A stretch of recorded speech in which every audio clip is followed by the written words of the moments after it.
आज है 17 जून 2024। आज के जितने भी महत्वपूर्ण करंट अफेयर्स हैं उन सभी को इस वीडियो में डिस्कस किया जाएगा। चैनल पे नए हैं तो चैनल को सब्सक्राइब कर लें।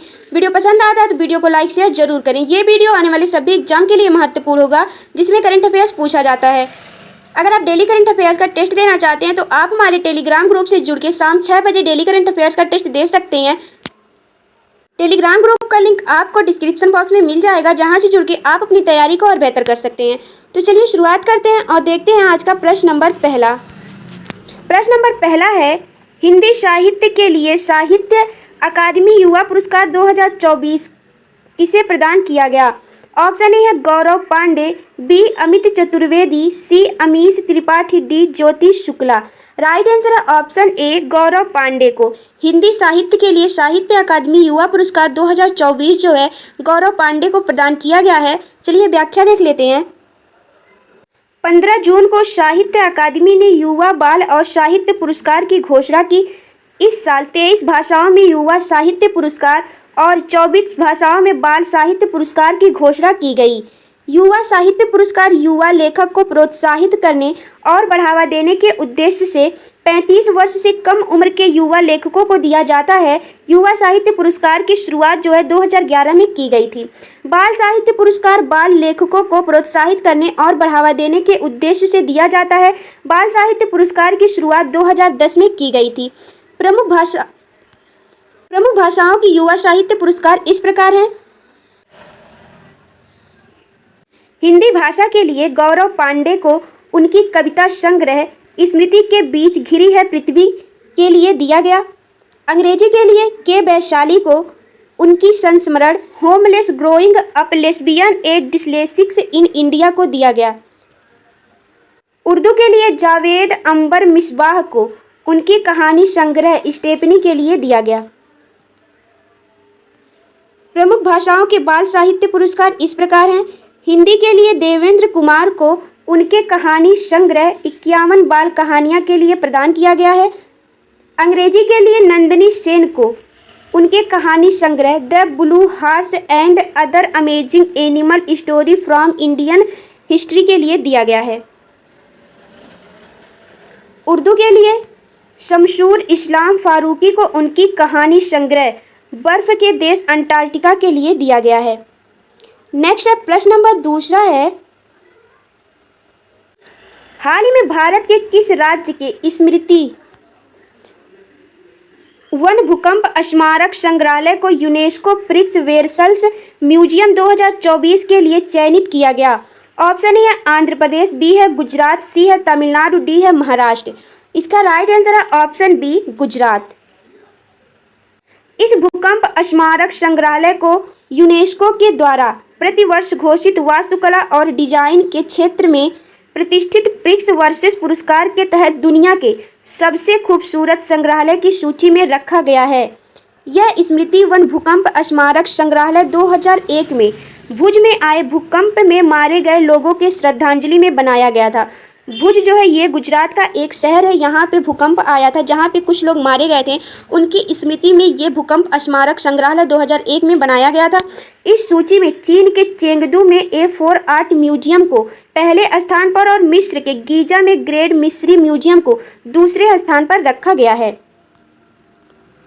नेक्स्ट है प्रश्न नंबर तीसरा है, हाल ही में प्रत्येक वर्ष विश्व मरुस्थलीकरण और सूखा रोकथाम दिवस कब मनाया जाता है? ऑप्शन ए है 16 जून, बी है 15 जून, सी है 17 जून, डी है 18 जून। इसका जो राइट आंसर है ऑप्शन सी है 17 जून को प्रत्येक वर्ष विश्व मरुस्थली और सूखा रोकथाम दिवस जो है ये 17 जून को मनाया जाता है। इस वर्ष इस दिवस की थीम है भूमि के लिए एकजुट, हमारी विरासत हमारा भविष्य। संयुक्त राष्ट्र के द्वारा 1994 में 17 जून को विश्व मरुस्थलीकरण और सूखा रोकथाम दिवस मनाने की घोषणा की गई। विश्व मरुस्थलीकरण और सूखा रोकथाम दिवस पहली बार 1995 में मनाया गया था। नेक्स्ट है प्रश्न नंबर चौथा है, हाल ही में भारतीय सेवा में शामिल नाग शस्त्र फर्स्ट ड्रोन का निर्माण किस कंपनी के द्वारा किया गया? ऑप्शन ए है गरुड़ एयरो स्पेस, बी है Axiscades technology limited, C है इकोनॉमिक एक्सप्लोसिव लिमिटेड, डी है भारत एयरोनॉटिक्स लिमिटेड। इसका राइट आंसर है option C economic explosive limited के द्वारा। व्याख्या देख लेते हैं। भारत का पहला स्वदेशी आत्मघाती ड्रोन नागशस्त्र फर्स्ट ड्रोन भारतीय सेना में शामिल किया गया।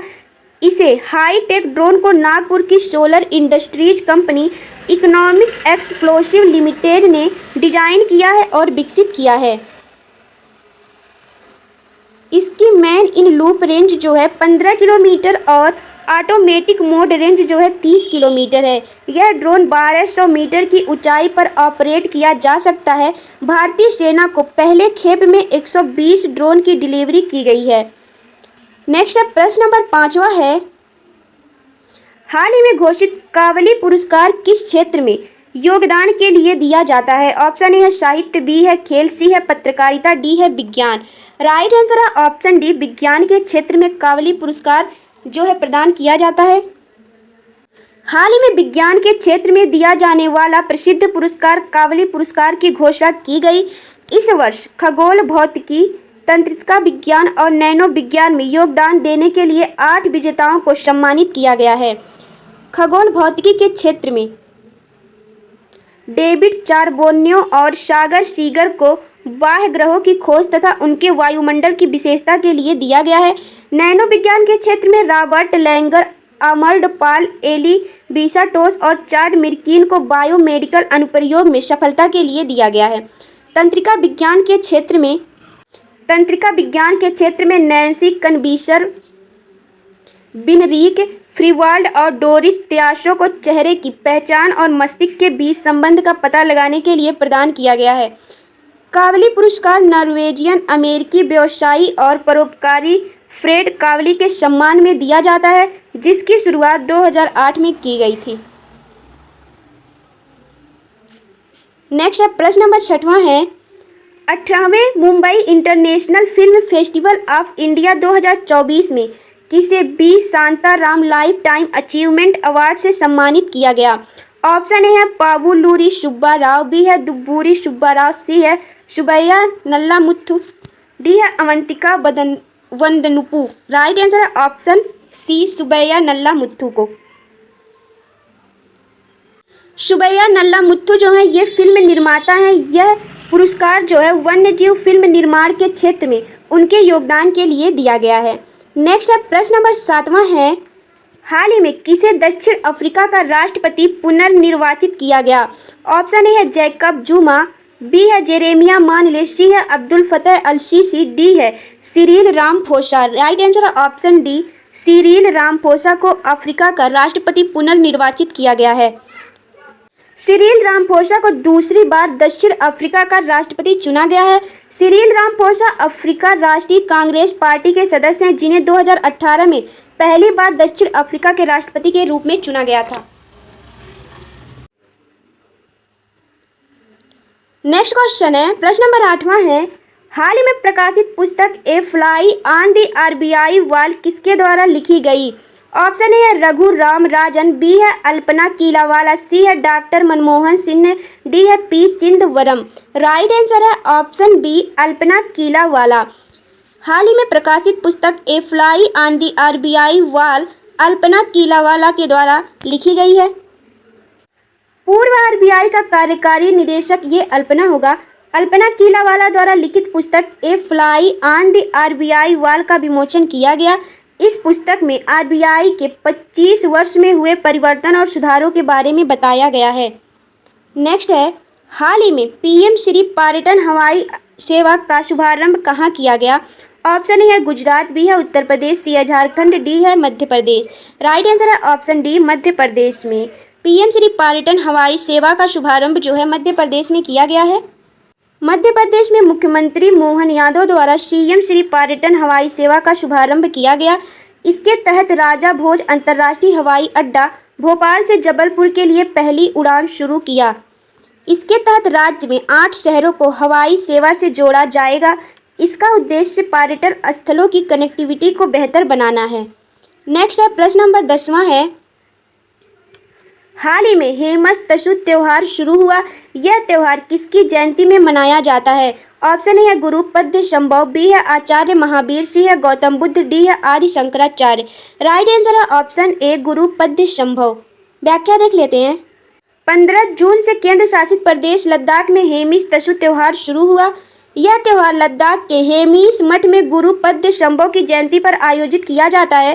तिब्बत में गुरु पद्मशंभो को गुरु रिम्पोंचे के नाम से जाना जाता है, जिसका अर्थ है बहुमूल्य गुरु। नेक्स्ट क्वेश्चन है, प्रश्न नंबर 11 है, हाल ही में वैज्ञानिक श्रीनिवास हेगड़े का निधन हो गया। वह किस चंद्रयान मिशन के डायरेक्टर थे? चंद्रयान प्रथम, चंद्रयान तृतीय, चंद्रयान द्वितीय या चंद्रयान चतुर्थ? इसका जो राइट आंसर है ऑप्शन ए है चंद्रयान प्रथम।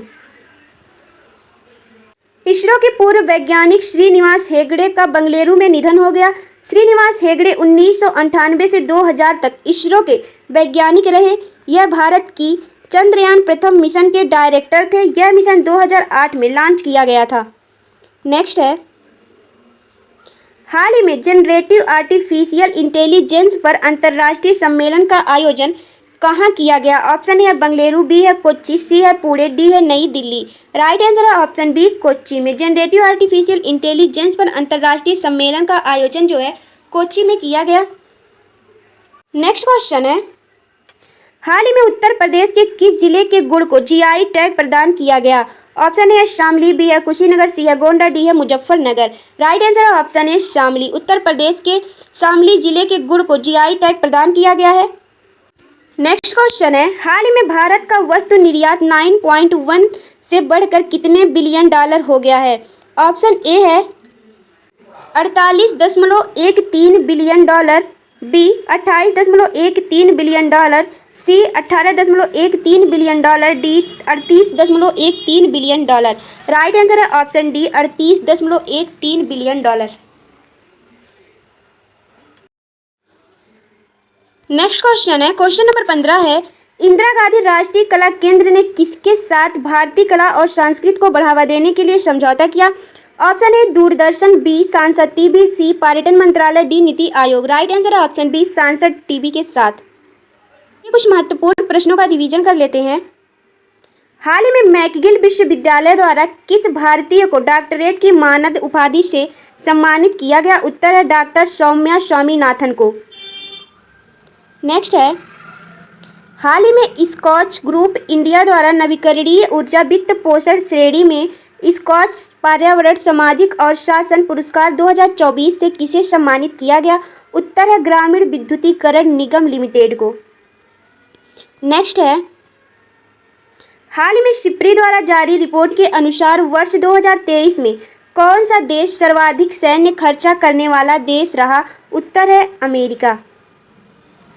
नेक्स्ट है, हाल ही में भारतीय वायुसेना द्वारा वायु सैन्य अभ्यास गगन शक्ति 2024 का आयोजन कहाँ किया गया? उत्तर है पोखरण में। भारतीय वायुसेना द्वारा वायु सैन्य अभ्यास गगन शक्ति 2024 का आयोजन जो है पोखरण में किया गया था। नेक्स्ट है, हाल ही में आरती को कमल क्लूनी महिला सशक्तिकरण पुरस्कार से सम्मानित किया गया। यह उत्तर प्रदेश के किस जिले से संबंधित है? उत्तर है बहराइच। कमल क्लूनी महिला सशक्तिकरण पुरस्कार से आरती को सम्मानित किया गया है। ये यूपी के बहराइच जिले से संबंधित हैं। इस प्रश्न का आंसर आप सभी को कमेंट बॉक्स में बताना है। हाल ही में अर्थ सिस्टम साइंस पत्रिका में प्रकाशित रिपोर्ट के अनुसार नाइट्रस ऑक्साइड के उत्सर्जन में कौन सा देश शीर्ष स्थान पर रहा? ऑप्शन ए है भारत, बी है अमेरिका, सी है जापान, डी है चाइना। इसका राइट आंसर आप सभी को कमेंट बॉक्स में बताना है। आज की वीडियो में बस इतना ही। वीडियो पसंद आया तो वीडियो को लाइक करें, चैनल को सब्सक्राइब करें। मिलते हैं कल नेक्स्ट वीडियो में, तब तक के लिए जय हिंद।